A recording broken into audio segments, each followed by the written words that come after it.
It's an honor for me to introduce today Dr. Jonkers, which is professor at the Human Movement Biomechanics Research Group at KU Leuven, which will talk us today about this problem and how multi-scale approach might actually help filling this gap and leading us to new ways for regenerative methodologies.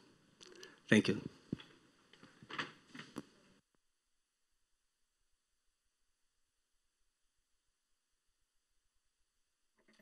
Thank you very much. I want to start with, of course, acknowledging the organizers and thank them for this invitation. We have been working together, Jerome, in a couple of councils, but so far I had not the pleasure to be here. And I have to say I'm very impressed by the work of the group and the organization of the summer school. So thank you very much for giving me that opportunity. So the work that I will be presenting today is not so much my work, but it's the work of my team. It's the cartilage mechanobiology team in Leuven.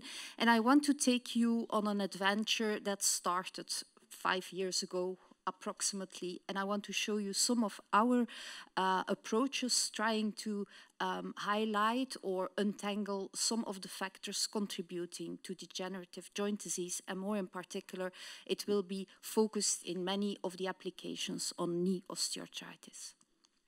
I thought that I would bring you first to Leuven. I don't know if some of you have been there. This is just a picture of the town hall in Leuven. Very nice to visit. Always welcome to come and meet our group. And if you don't come for science to Leuven, then you might come for Stella Artois, because indeed we have the brewery in Leuven. So always welcome to come and sample some of this beautiful beer. But today it's not about beer, it's about science. So let's continue.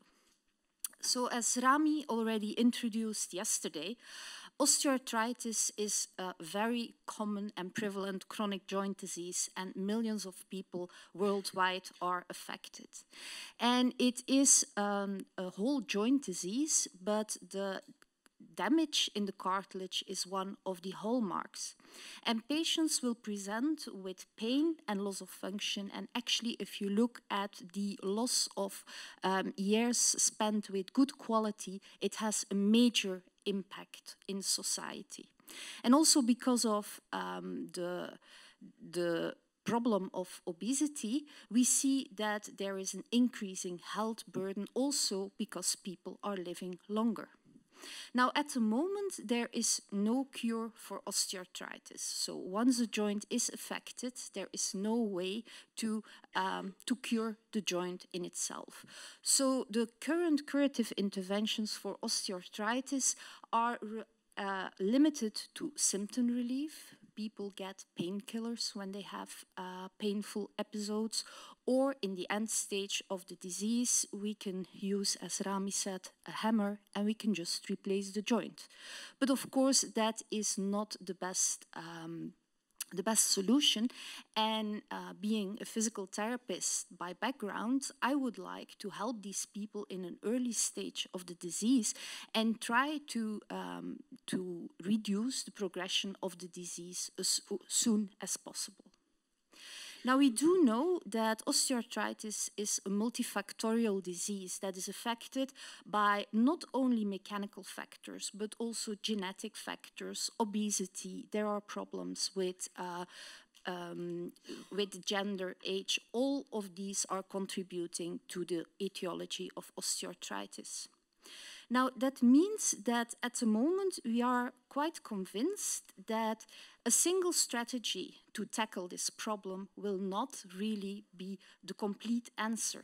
And more we are thinking about a combination of drug-based treatment, in which we will affect the biology of the cartilage, that together with adjusted rehabilitation programs where we can tailor the mechanical loading for the joint to what the biology can sustain. And these are integrated models of care for osteoarthritis that we are trying to prepare by doing this research. So basically what we say is we need to understand how to go from joint movement and joint loading to the response of the chondrocyte that is living there in the joint. On the other way, If we know the biology of the chondrocyte, we need to relate that back to the joint movement and the joint loading, because otherwise we are not able to give effective therapy to our patient. And it is in this circle and completing this circle where multi-scale modeling has its own right to be. So I'm going to use this scheme, and it's a scheme from Andriachi. It dates back to 2014, so it's already a bit aged, but I think it's a very nice scheme in which I try to position my own research, because I want to go from joint movement to actually understanding the mechanobiology of the chondrocyte in order to understand how I can change or impact the biology, impact the tissue characteristics by affecting the movement behavior of my patient. I'm not going to say that we have completed this circle, but I'm going to show you for each of these parts some examples of the work that we are doing. Some of them involve more modeling, some are more experimentally. So let's start with the human modeling work that we are doing at the moment. So it is known in literature that the progression and the onset of knee osteoarthritis, medial knee osteoarthritis, can be related to mechanical overloading of the knee joint. In older work, a lot of the authors have focused on the external knee adduction moment, and with that we are referring to the moment that is occurring around the knee joint in the frontal plane. So we are actually evaluating how this ground reaction force factor is falling with respect to the knee joint center. And what is known is that in knee osteoarthritis, this lever arm is increased, and due to that, we say that there is higher medial compartment loading in the knee joint. So this has been described, and it is known that it is related to the progression of osteoarthritis. But if you look carefully to those studies, these are mainly studies that relate to patients who are in a further advanced stadium of the disease. These are patients typically prior to a total knee replacement surgery. We do know that they have knee osteoarthritis, they have pain. So there we are a little bit running behind the facts. We would like to have functional biomarkers for OA that we can use to screen patients and to identify the patients that are at risk for progression. Now, can we use these joint moments to identify people early on in the disease process? We did a study in Leuven in which we selected control subjects in green and also established OA patients in red. And that are the typical patients that are reported in literature. But we also recruited a group of early OA patients, indicated in blue on the graph. And these patients are patients that have minimal signs of osteoarthritis on radiographs, but they do have signs of osteoarthritis on MRI. So the structural progression in their joint is minimal. And what we see when we look at these external joint moments is that we can adequately separate between control subjects and subjects with severe osteoarthritis, but that the joint moments do not allow us to identify these early OA subjects. So in these patients in the early stages of the disease, the structural progression is not yet there, and therefore these joint mechanics cannot identify altered loading in these patients. So this brought us to the use of other modeling approaches, trying to look more in detail to the mechanical environment of the joint. So we used standard integrated motion capture, so we use camera-based system to track the displacement of different markers on the body. We also measure the ground reaction forces, and then we link this to a musculoskeletal model in order to calculate the joint kinematics, but also the joint kinetics, so these moments. But then we go one step further, and we are solving the muscle force distribution in the lower limb. So we calculate for the different muscles in the different planes what their contribution is to the movement, and from that we can then estimate what the contact forces are in the joint, as indicated by the green arrow that is pointing downwards in the joint. So from that we have a good estimate, not only from the effect of the contact with the ground, but also we can account for the muscles that are acting across the joint and that are also contributing to the joint loading. So we were very hopeful that this musculoskeletal modeling approach would give us a functional biomarker for early OA patients that we could use to identify the patients in the early disease process. But again, if you look at the difference between our green line and the blue line, so the control subjects and our early OA subjects, there was no difference. So at the whole joint level, again, we could not discriminate the mechanical environment in the joint. It was obvious, again, that in our severe osteoarthritis patients, there was higher loading, but we knew that already from our moment analysis.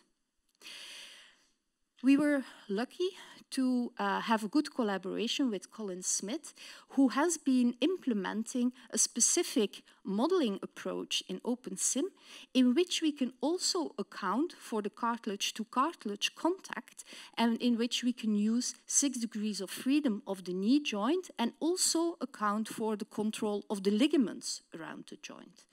Using this approach and integrating that in our musculoskeletal modeling workflow, we can now have unique data on the pressure distribution on the cartilage during locomotion.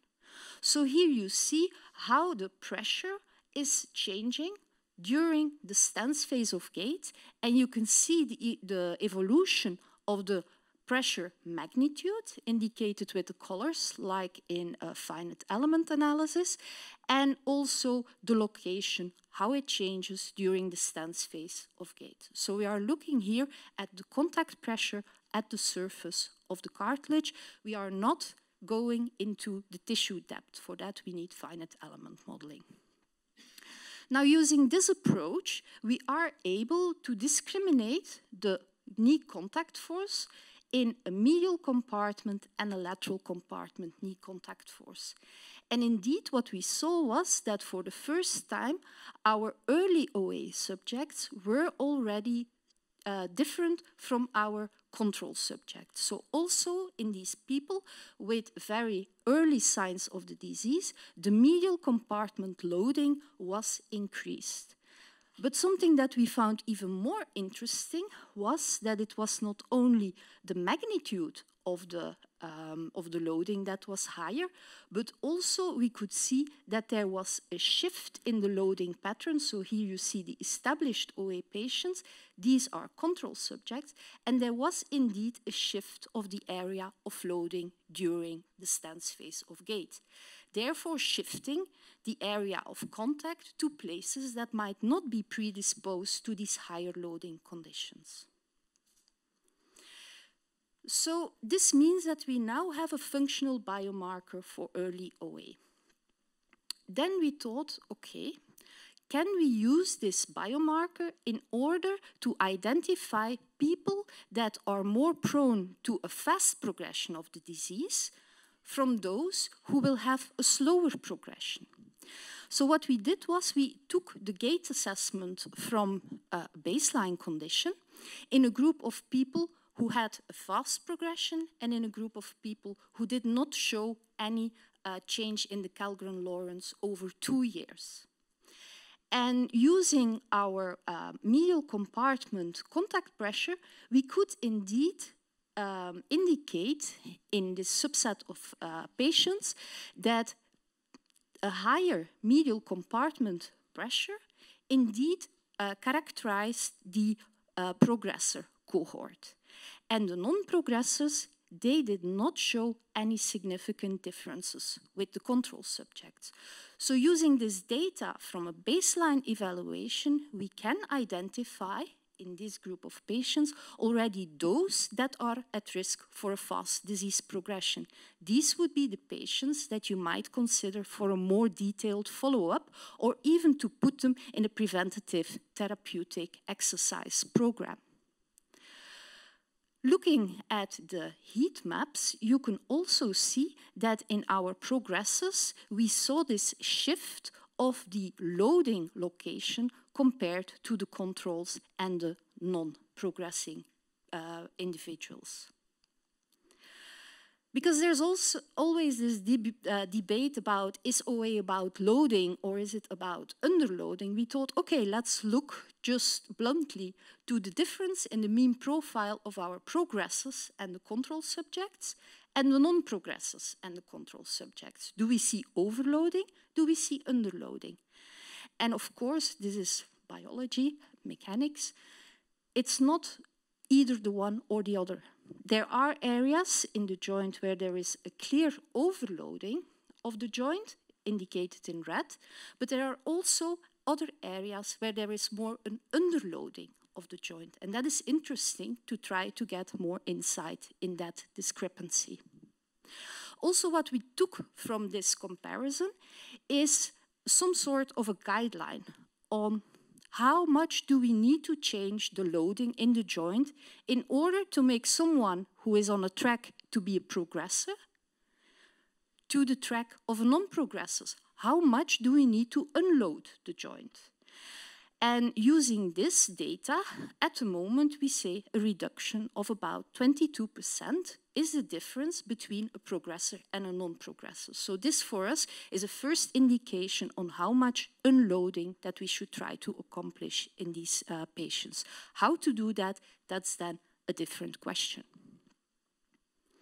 We are now working together with University of Eastern Finland, and we are trying to couple this to the finite element analysis in order to have a better understanding how these loading conditions that we observe at the surface of the cartilage translate more in depth in the tissue.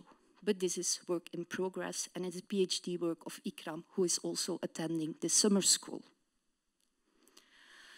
So I heard the question this week, how can you translate this in clinics? What can we do with this? So the first example is a way of patient screening. Am I advocating that every patient has to go to a gait lab?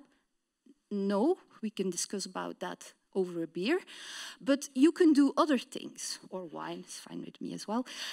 You can do other things with this. For instance, you can start thinking about using these approaches to inform rehabilitation strategies for patients with knee OA. Because if you talk to physical therapists, they have a lot of exercises, activities of daily living, and everyone thinks he knows what the loading is in the joint. But if you start to discuss with them, no one is really sure. So what we did, we brought control subjects into the gait lab. We measured all these different activities that physical therapists are prescribing, and we looked at the magnitude of the pressure distribution and also its location in the joint. And we came up with that. Don't try to interpret this. I will make it more digestible for you. But this is a loading landscape in the knee joint for different exercises. And we were able to grade them. So this is some sort of a map that a physical therapist could use in order to determine a staged rehabilitation process for a patient. For instance, if we would consider total knee loading, this is an easy progression going from less loading to higher loading. And there are some obvious examples. I think no one is surprised that if you do a single leg jump, that the loading is higher than when you stand out from a chair. I think everyone knows that. But if we look, for instance, at the squatting exercise, that is now an exercise that is typically used later in rehabilitation. But from our data, it seems to be even loading the knee joint less than walking. So maybe this is a sign that we can introduce this earlier in the rehabilitation process. Also, for instance, if we think about compartmental knee loading, we were able to discriminate exercises that load more the medial or the lateral compartment. And this is information that now can be taken further in clinical trials in order to see if we can actually make a difference. Of course, here the challenge will be to monitor the movement execution of the patient and be sure that this balance is also safeguarded when the patient is exercising himself. At the moment, we are trying to take this even one step further using predictive simulations. With predictive simulations, you do not use any data collected from a patient, but you start from a hypothetical movement pattern in which you control the muscles in a way to achieve a specific goal. In this case, we want symmetric walking using a minimum of energy in the muscles. And we are able to get normal-looking gait patterns. But what is the nice thing about this is that we can also introduce changes in the model. For instance, we can weaken muscles and we can see how the model is adapting to maintain its walking strategy. For instance, here you see 4 different models with different levels of muscle weakness, and the model is able to find compensations that allow it still to produce symmetrical gait patterns. And the patterns that we see here in the yellow model is this typical Trendelenburg compensation that is seen in a lot of patients who have weakness around the hip girdle. So we are actually able to use the model to try to understand why people are adjusting their gait pattern to, for instance, weakness. We can also think of using this for gait retraining for knee osteoarthritis patients, because we can now start from the gait pattern of a patient, indicated by the black line here, and then we can let the model find strategies to unload the joint. And we can even say, okay, now you try to stay as close as possible to the patient's own walking pattern, but still reduce the loading in the medial compartment. Or we can say, just minimize the medial knee loading. I don't care whether the patient can do it, yes or no. What would be the ideal way of walking for this patient? So we are now trying to integrate this predictive simulation approach more and more to train physical therapists in having a better strategy to affect the loading of the knee joint. So this brings me to a bit more of an exotic example. We don't only do gait assessment in humans, but also in rats. Why did we decide to go in that direction? Well, there is a big scientific debate whether it's the bone that first is affected in osteoarthritis, or whether it's the cartilage, and what the crosstalk is between changes in the mechanical characteristics of the bone and the deterioration of the cartilage. So this is a very interesting paradigm that we want to contribute by looking at this mechanical crosstalk using multi-scale adaptive models. And of course, because we also want to evaluate or validate these models, we were looking for a way of having the possibility to change the bone mechanoregulation.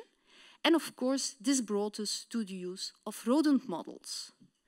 But having a multi-scale model of a rat in this case is even more difficult than in humans. So in the rat, we use a surgical technique in which we destabilize the medial meniscus, and we know that 8 weeks after surgery, we have established osteoarthritis in these rats. Now, if you want to get gait kinematics of a rat, you can try to do the marker-based gait assessment, but it's very much sensitive to skin artifacts.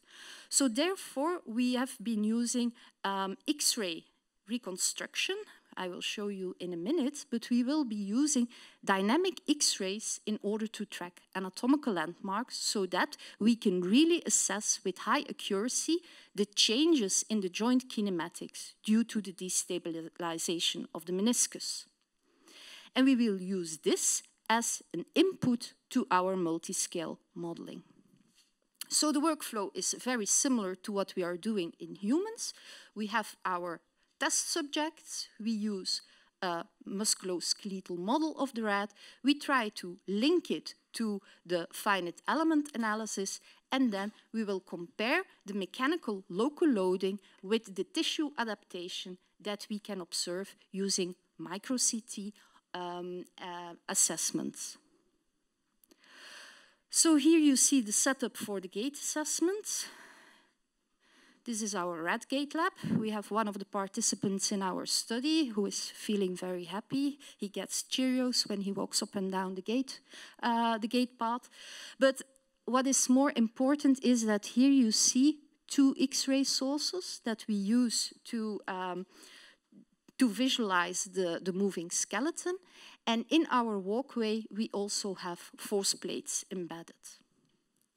So the data that we get from this is the following. So we have the moving X-rays, we have high definition videographs, and also here down you see the forces. So basically all the data you need for your multi-scale modeling approach.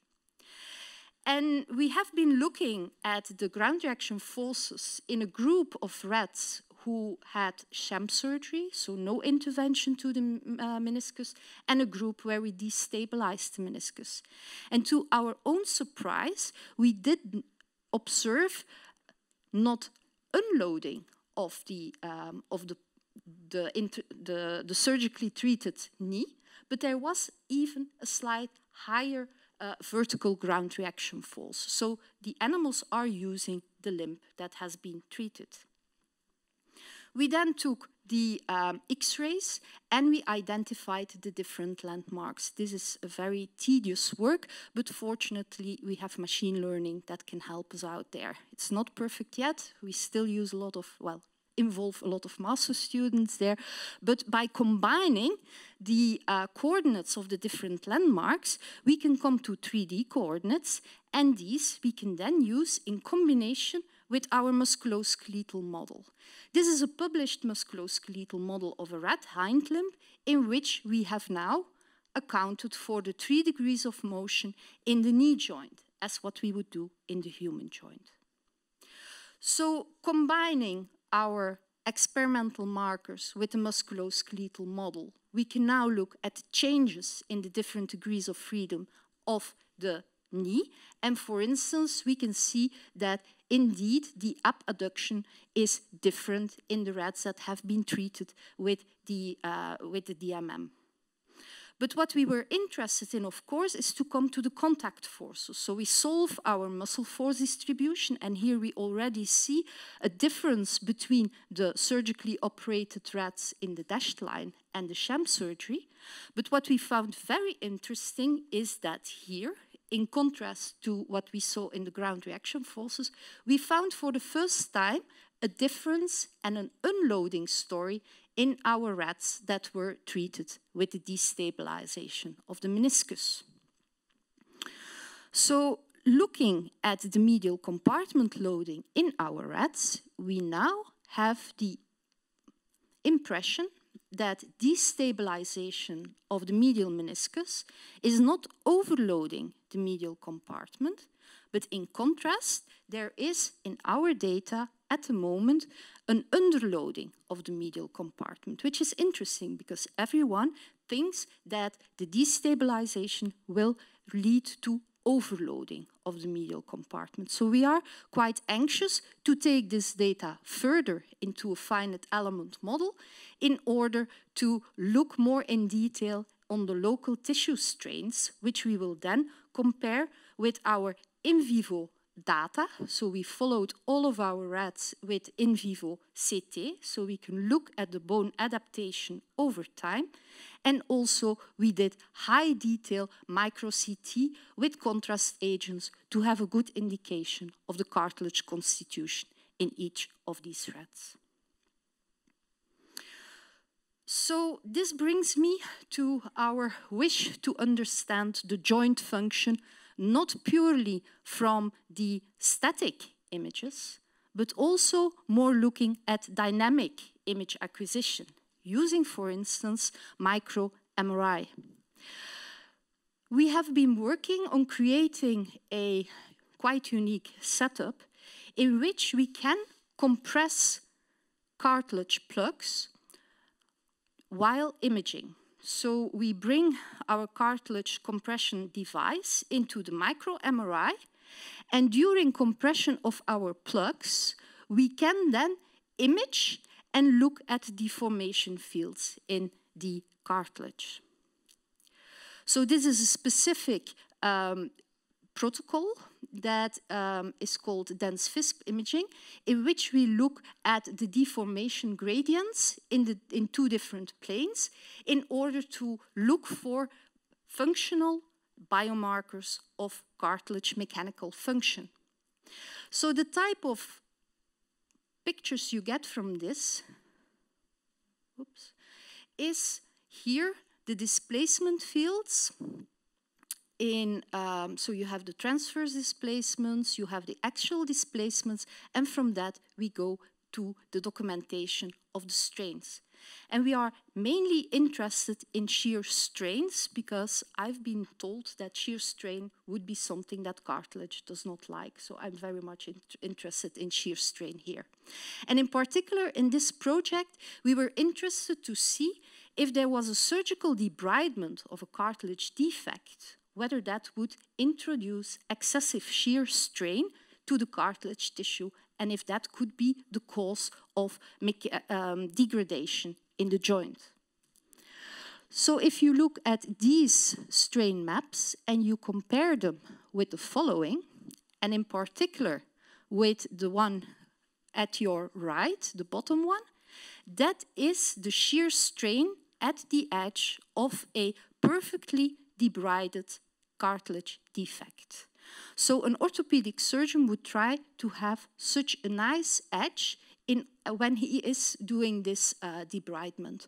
So this indeed shows us that in this type of procedures, these edges are really at risk of having degenerative changes. And ideally, we want now to combine this with some molecular markers that we want to take from these edges in order to further have insight in the mechanobiology of this.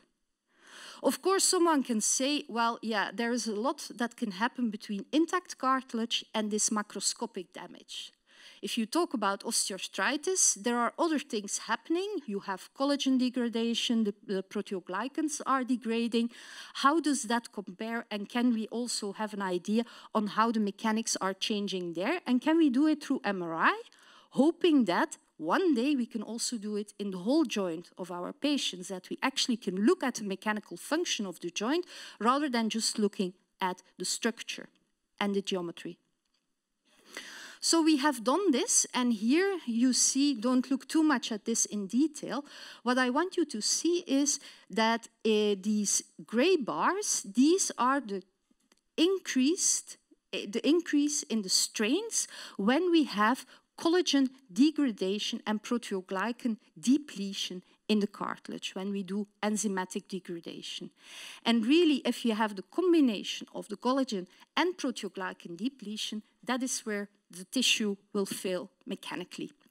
And we can detect it from our MRIs. The condition where we only have the collagen depletion is the one next to it. So the collagen depletion that will then trigger the proteoglycan depletion can already be characterized by increased strains in the tissue. So again, we have some functional biomarkers for altered cartilage mechanical function.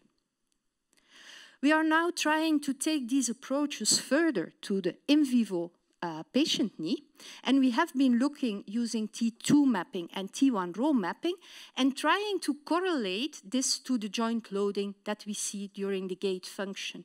And indeed, there are some correlations where we were able to show that higher loading results in thicker cartilage. I don't think anyone is surprised about that.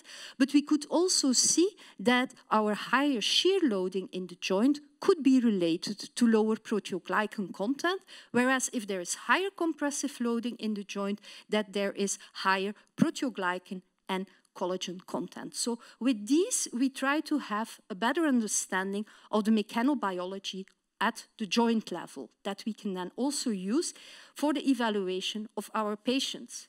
Because indeed, finally, we would like to use this to come to some in vivo biomarkers that we, for instance, can use. This is a pneumatic compression device that we will be using in our MRI in patients, and with them, with this setup, we can then follow the mechanical function in vivo, for instance, in patients who have had ACL rupture. And combining this with the modeling approach will allow us to validate some of the insights of the models. So this brings us a bit to what can we do with modeling at the tissue level. Of course, we can use data from patients and use that to look at the mechanical environment in the joint.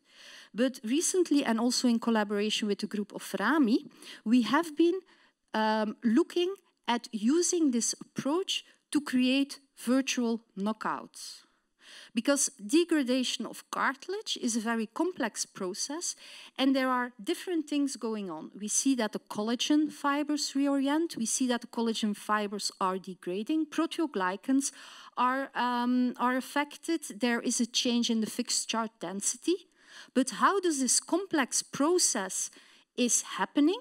What is the driving component? Is not always clear, and it's very difficult in experiments to just manipulate one of these components.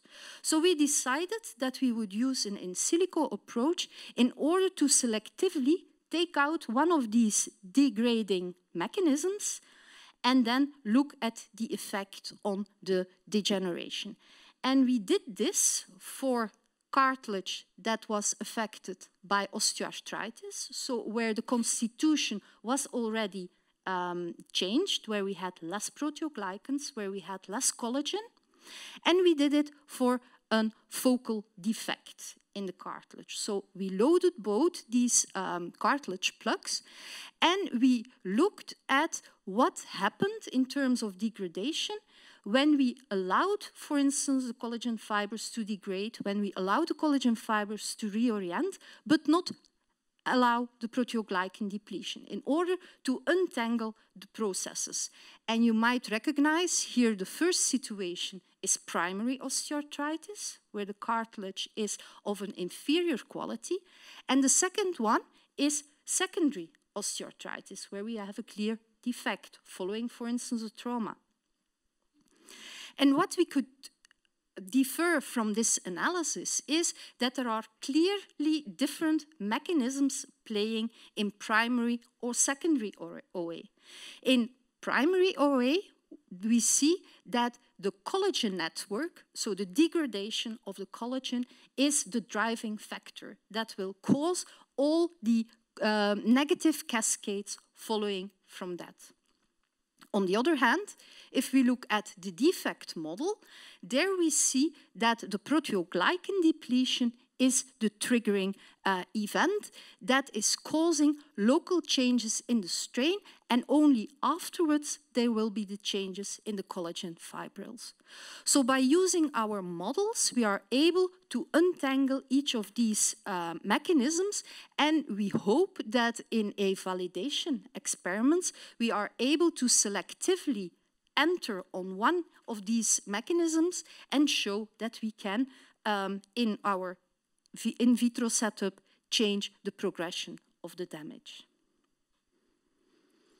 So this brings us to the last part, where we're gonna dive a bit into the cell model. And as I said, we have not closed the loop, but this is the closest we come to closing the loop. So we have been working on documenting the mechanoresponsiveness of the cartilage tissue and the cells in OA explants. So we have a loading setup in which we take human explants from typically from hip surgery. This is more hip related, but that's for practical reasons. And we load those explants in our bioreactor, and we have been looking at different protocols that we applied in order to then look at the gene expression in the explants. And at the moment, it seems that in our hands, a loading protocol of 10% compression that is applied for 1 hour and then followed by another session of loading is the good protocol in order to tap into the mechanical pathways. So you see, for instance, the response of the C-Jun here in gray on the top graph. Sorry, my pointer died. And also you see that we have an anabolic response in ACAN and in COL2. So we are using this to relate the loading to the molecular changes in the explant. Now what we see is when we look at the mechanoresponsiveness in these OA explants, it's very nice if you look at the average value, right? You load the explant, you see upregulation of C-Jun, so we are doing something mechanically. We see upregulation of COL2, ACAN. We see that there is a change in TCF1, that's one of the genes related to Wnt signaling, and then there is also a change in MMP13 here, which we probably don't want. But if you look at the spread of the data, I think this is biology speaking, we see that there is quite a spread in each of these explants. So this triggered us to look at a correlation between the OA disease state of our explant and the molecular response. Because what we see is that if you take different donors and you look at anabolic expression and catabolic expression, that there is a very patchy pattern. So if you want to use this data for mechanoresponsive regulatory algorithms, you would like to know what patient you are modeling. Are you someone who is closer to your healthy donor, or would you be willing to look at someone who is more diseased? Now, there are some patterns emerging. So the closer you are to healthy donor, the better anabolic responses you have, so that is good. And for the more diseased profiles, we see that there is less anabolic response, but what was for us very important was that we saw the hyperactivation of the Wnt signaling pathway.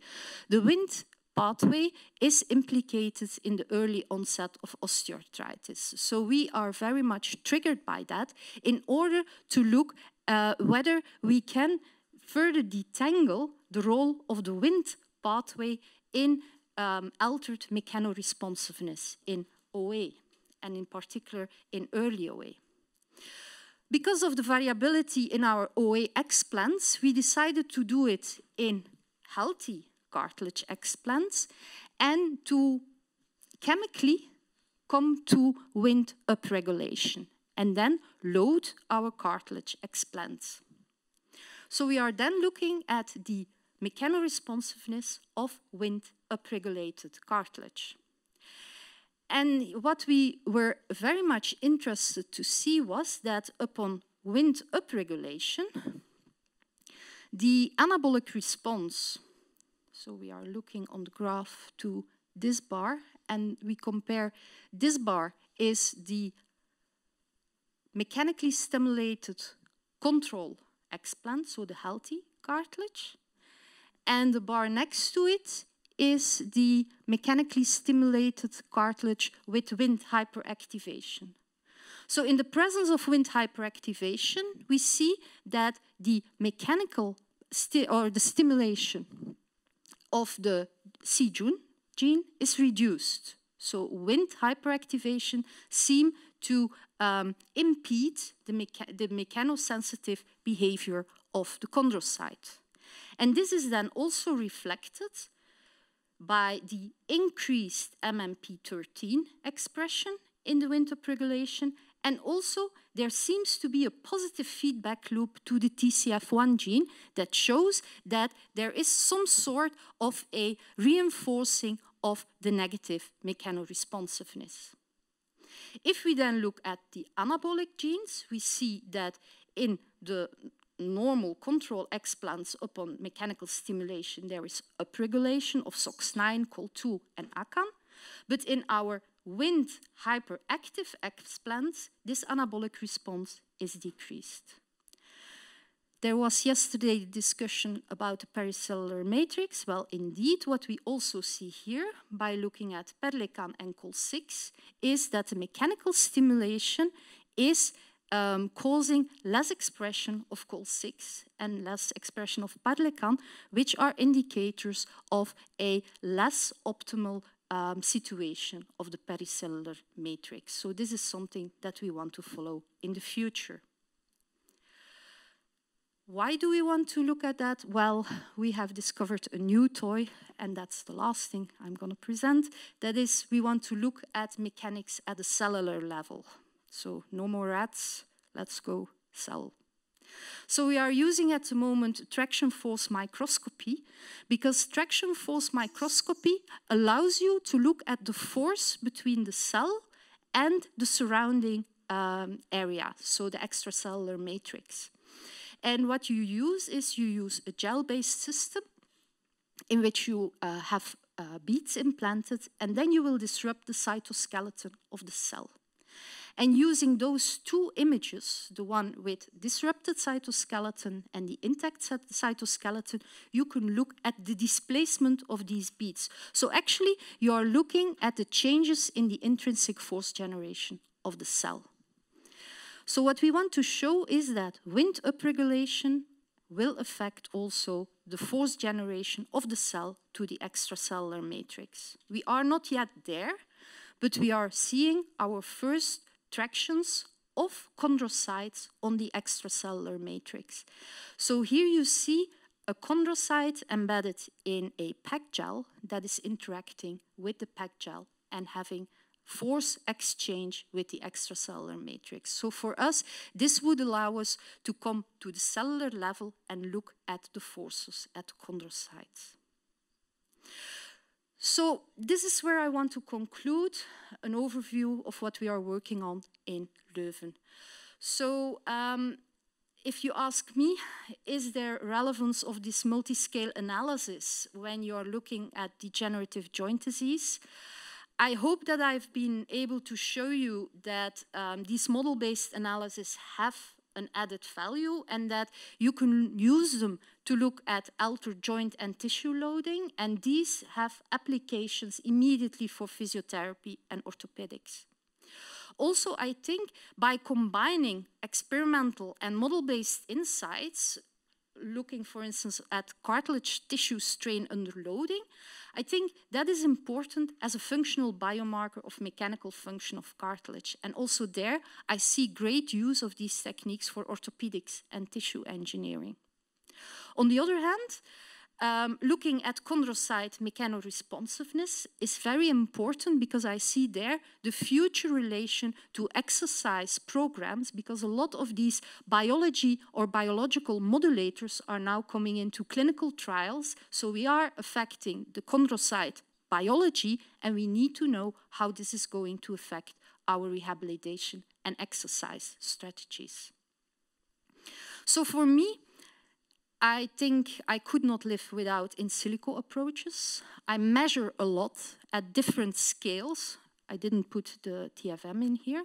And for me, using the model approach is a way of synthesizing all my experimental data and a way of structuring all that data.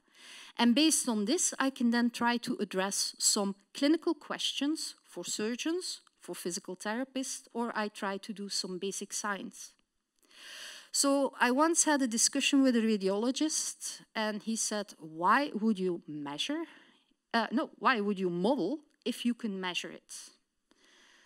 And that, for me, was, yeah, you're right.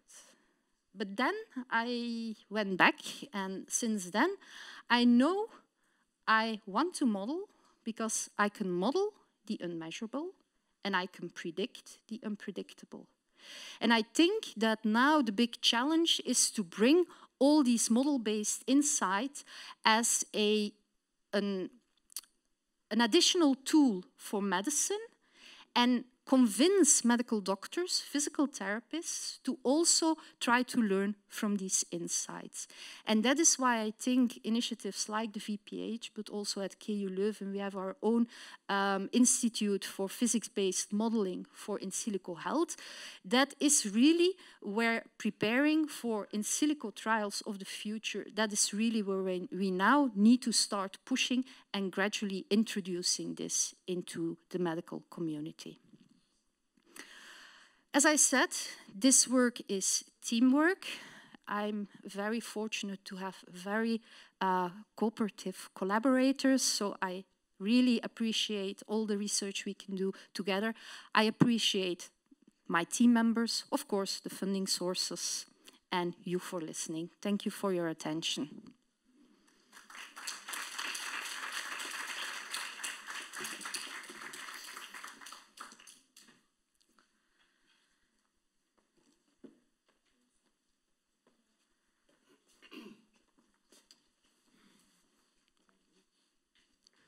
It's working? Okay. Thank you, Professor. Any question from the audience? Up there, down here? Many questions, very good. First of all, thank you so much for this presentation. Actually, I have a couple of questions, but maybe I'm not gonna go all of through them in one time. So in the beginning, for determining the least loading pattern or the least loading gait pattern and the exercises or stuff that we can maybe suggest to clinicians, was the site of the damaged cartilage taken into account, or was it the average load all out the cartilage? That exercise program was done in control subjects. So there was no structural damage introduced in the model. Indeed, if you have a structural defect, that will of course alter the load distribution. Yeah. So, but there you also need to account for movement compensations. So that's the next step where we are now doing this in a cohort of osteoarthritis subjects. Yeah. And for the rats, was also the muscle activity modeled as well, or was it only based on motion detection? We have like kinematics. Yeah, so it's not an EMG-driven approach. It's already complex enough to make a rat walk from one side to the other. Fortunately, there is some EMG data available from literature, and we have been comparing that. But Judith is here also in the audience, so you can discuss that with her in detail.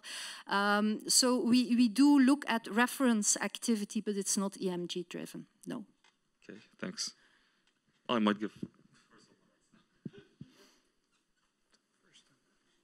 Thank you for the presentation. I was wondering how you validate the inverse simulation musculoskeletal models when you do have some measurable data, and then my question is more about then compared to how do you measure, how do you validate the forward simulations when you are just doing the modeling?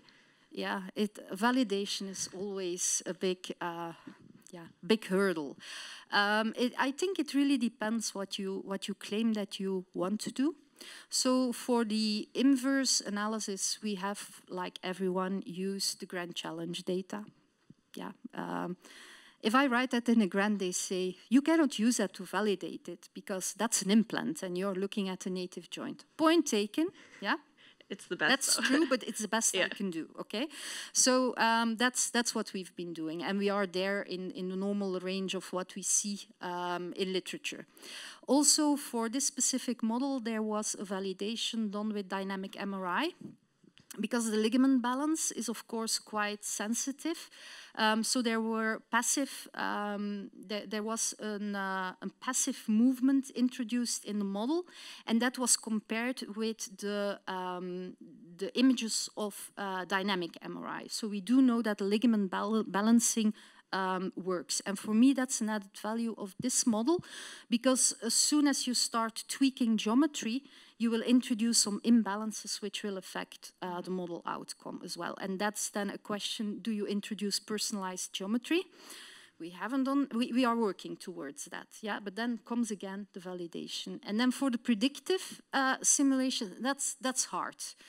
you cannot go in and take a muscle out of a patient and then see how he walks. We do have some quite unique data on ankle-foot movement, where we have a cadaveric simulator, where we can just pull on a muscle and then see how the foot complex changes, and we do have the kinematics documented and the pressure. So we're going to try to do that for the ankle-foot complex, but if you want to do that for a whole lower limb, I wouldn't know how to do that. But I think it all comes down to what question do you want to answer? And are you really claiming that you want to have personalized conclusions, or whether you want to have some sort more of a guideline? At the moment, I think I'm confident to say that for guidelines, you can use these musculoskeletal models. For personalized medicine, I would be more careful for now. Amazing, thank you so much.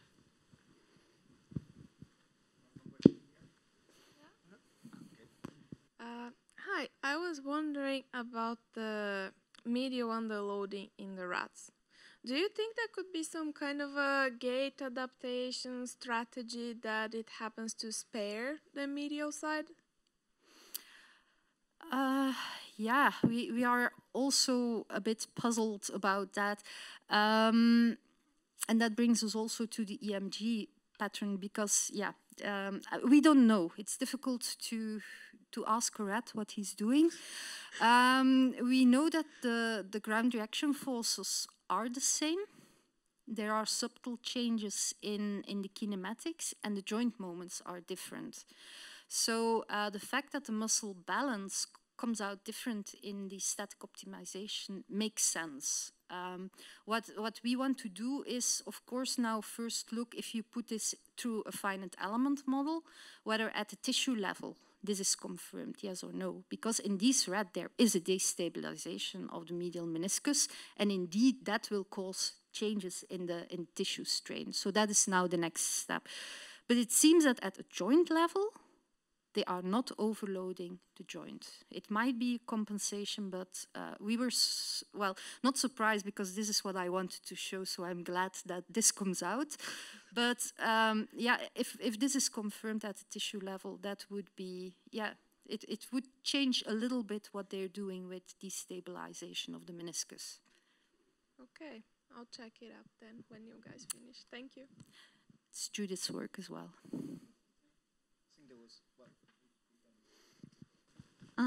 Hi, thank you so much for your very insightful presentation. There was one study in which you said, like, we concluded that there is change of magnitude of, you can say, stresses and strains, and also the shift of loading area. So do you think this shift of loading area in OA is related to biological factors, which is happening because of OA, or? My guess, but this is just hypothetical, is that it has to do with the ligament balance and more laxity in the joint. So we did some sensitivity studies imposing changes in geometry and changes in gait pattern and evaluating the strains in the ligaments. And if you go towards a more OA gait-like OA-like gait pattern, then you will see that the strain in the ligaments is higher, and it's also reported clinically that in many of these patients there is instability of the knee joint.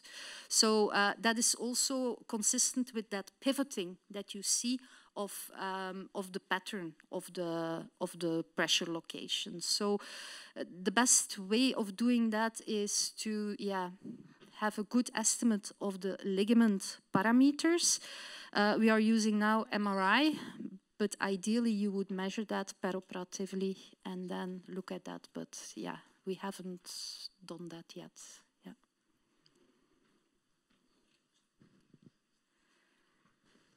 I have a question. So first, congratulations, very impressive work in general.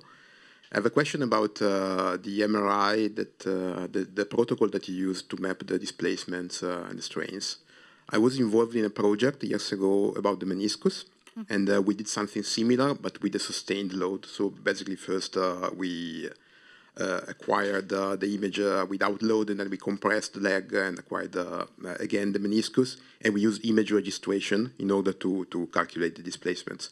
My feeling is that you are not using image registration, right? You have a cyclic load, and then you have some sort of gating to calculate the displacement, or I'm wrong? It's an acquisition, so there is a gradient that is applied that allows you to track the displacement while imaging. So it's not a comparison between loaded and unloaded. There is a cyclic loading that is being applied, and it's through the gradient that is applied that you can actually follow the displacement field within the tissue. So it's actually an MRI acquisition protocol that stems from cardiac imaging, and it's gated. Yeah. Okay, thank you. Great. Well, thank you very much, Ilse, for this really great talk and for showing all this highly translational research. I have several questions. My first question is curiosity about the wind pathways you're exploring. It seems that you're only exploring the non-canonical wind pathways related with cell polarity. This is what I'm... the canonical, eh? Are you saying non-canonical? Well, there are three ones. There's canonical, the non-canonical related to cytoskeleton, which seems that is the one that you're further exploring through force traction microscopy. And then there is the non-canonical related to ion channels, which is probably also related with TRPV4, etc. So have you a very specific choice among these three pathways? No, these are baby steps, Jerome. I'm a physical therapist, and I'm now exploring molecular biology. The interest of wind comes because the group that I collaborate with is our specialist in wind signaling. And I think the relation with the cytoskeleton is the first thing that we want to focus on, also with the traction force microscopy, because I also want to see how the cell adjusts to being in that altered micro environment, and see whether there is a role of altered force sensation by the cell in the impaired, in the impaired mechanoadaptation in early OA. So that is where it comes from. So that there is not a true selection, but we focus mainly now on the link with the cytoskeleton. Okay, thanks. And the second question I have is curiosity. So when you're exploring the explants, so are you making a specific choice in terms of location of these explants on the knee joint? So a bit linking with Fabio's question. So some explants nearby the meniscus or just underneath the meniscus might be very different from explants in the middle of the joint. Yeah, these are hip explants. So the reason for that is very pragmatic. If you take the waist after or before or during total knee replacement, there's not much cartilage left. So if you really want to have good cartilage, a hip gives you a better source for the cartilage. And also what I call the normal cartilage explants comes from traumatic hip fracture. So there we have a good source of normal cartilage. We don't have that for the knee. So a lot, and I need to disclose it maybe better. So what I show in the bioreactor is not knee related, it's hip. So, and there you asked about the location. To be very honest, we take what we can get. Because you're working with the material you get. We try to standardize it, and we indicate what area we take.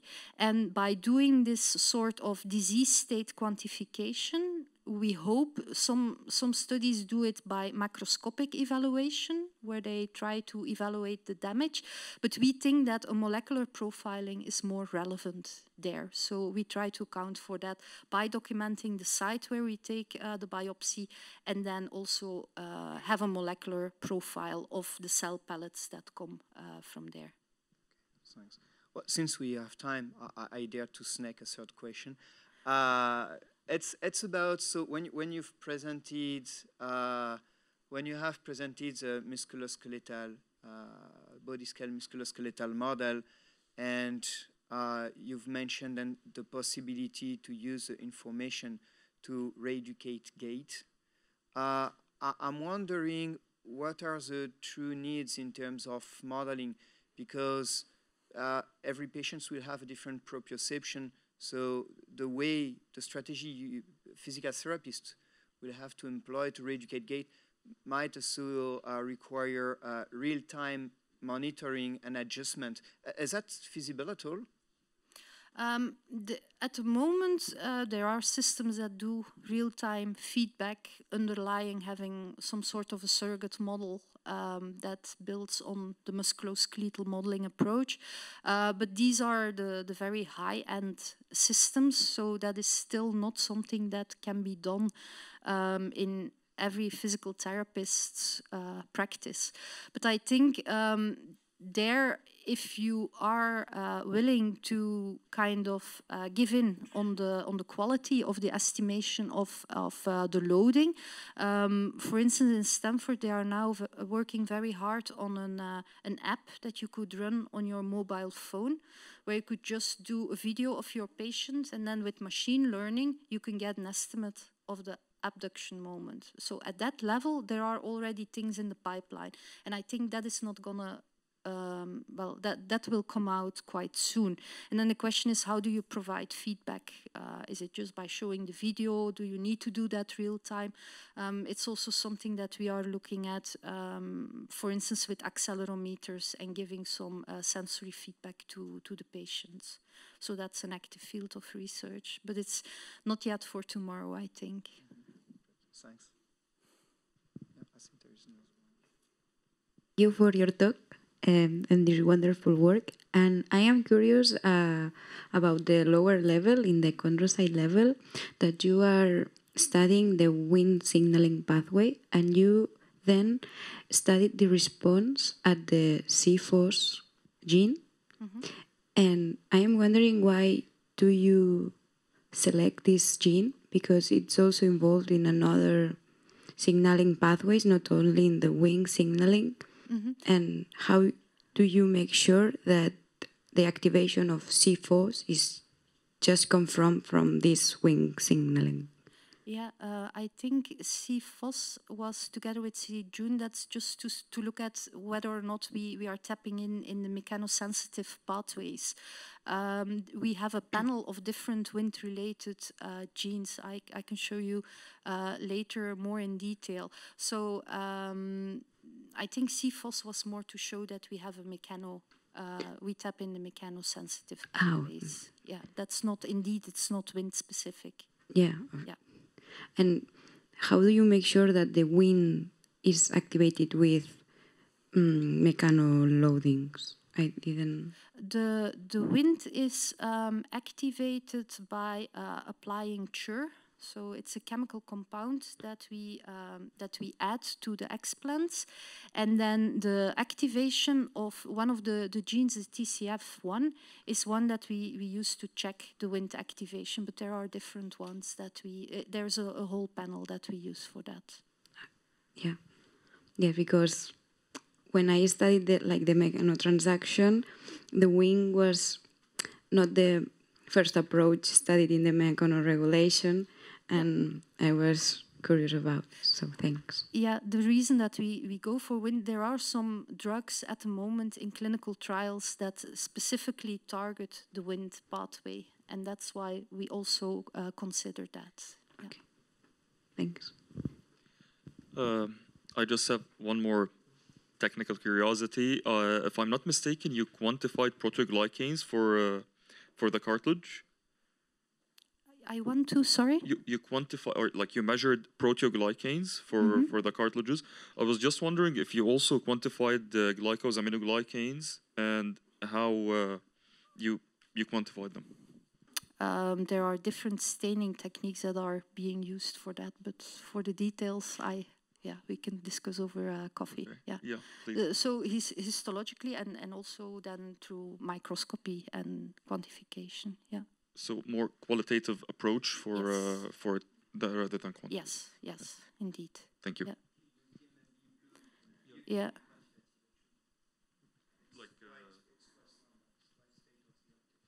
and like from the color intensity, you can just like quantitatively measure it. Yeah. With calibration, yeah, it's semi-quantitative. Yeah. Thank you. So thank you, Ilse. Actually, we know each other, at least in silico, because we are dealing with in silico world project. So as in silico pioneer, I just two general thoughts that I would like to share with you. And the first one, in your impressive and beautiful work, you used still data coming from animal models. So my thought is, do you think that before or after we will be able to totally replace animal models? I mean, should we be able to measure all what we need to make a good in silico modeling, relying completely on machine-provided measures without having dealt with animal models in general? And the second general thought I'd like to share with you, and of course I'd like to have your opinion, have you tried and are you thinking about to submit for regulatory staff this in silico modeling to see if you can get some qualification advice from regulatory authorities? Because you know that if we would like to penetrate medical field, we still need to convince and to have good credibility assessment for obtaining qualification from regulatory authorities. Thank you. That's two very relevant questions. The first one, can we replace animal experiments? I don't think that we can replace them completely, but I think with the in silico models, we will be able to do a clever design of our experiments, and that will definitely contribute to refinement and reduction. So I can see that in the future, probably you would test some conditions in an in silico model, and that you then that will allow you to kind of do a sensitivity analysis of the animal experiment that you have in mind. So I don't think we can be that ambitious that we can say that we can completely abandon animal experiments, but definitely a reduction.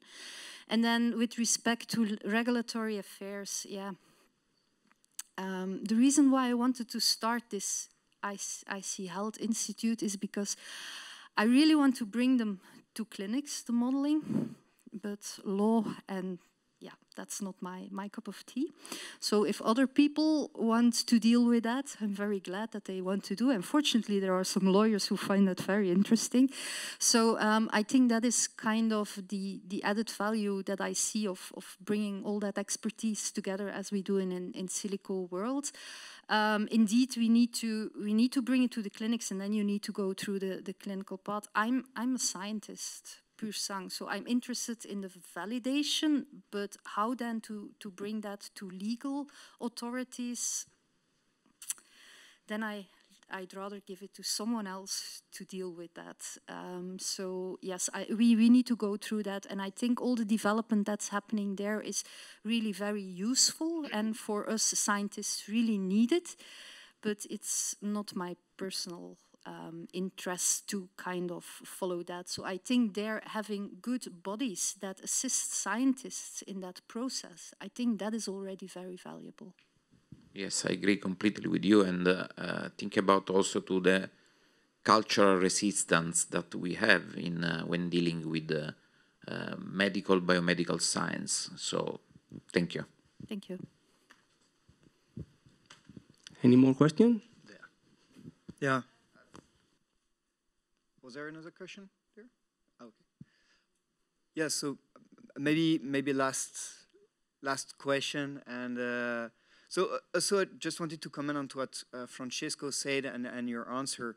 I think that the fact that, you know, the VPH Institute is backing up this kind of events. So tomorrow you will see we will have several representatives also of the Avicina Alliance, which is the corporate branch of the VPH Institutes. They are all non-profit organizations, but there are people so making a lot of efforts to try to integrate science, technology, transfer thereof with all the regulatory aspects. So many more things that happens at the policy level, at the regulatory level, and that's really very important. And I think it's a great particularity of this society, and I think this is really unique and wonderful.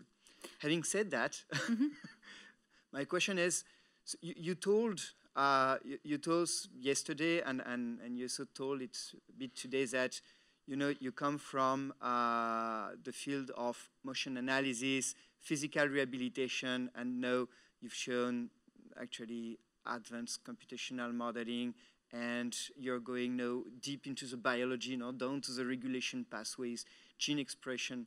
So that's a great venture, and here we have a lot of early stage researchers, and I was wondering whether you could comment a little bit on your track. On my track, yeah. I can state it's a bit atypical. Maybe I didn't consider my career path well enough when I started, but that's ages ago. I think everything is always possible as long as you believe in collaboration. And that's really what I think. Don't be scared to go for your interest. You probably will not understand it, but I think everyone in this room is probably intellectual enough to make progress. So it will cause frustrations once you go outside of your field, but you will also discover many new things, and that is what gets me excited about science. So, and that's also what is, for me, the fingerprint of a true scientist. That is that you go out of your comfort zone, find people with whom you can collaborate, and then make progress. And who knows where you end up? I don't know. Thank you, Ilse. I think it was great words to go to coffee break.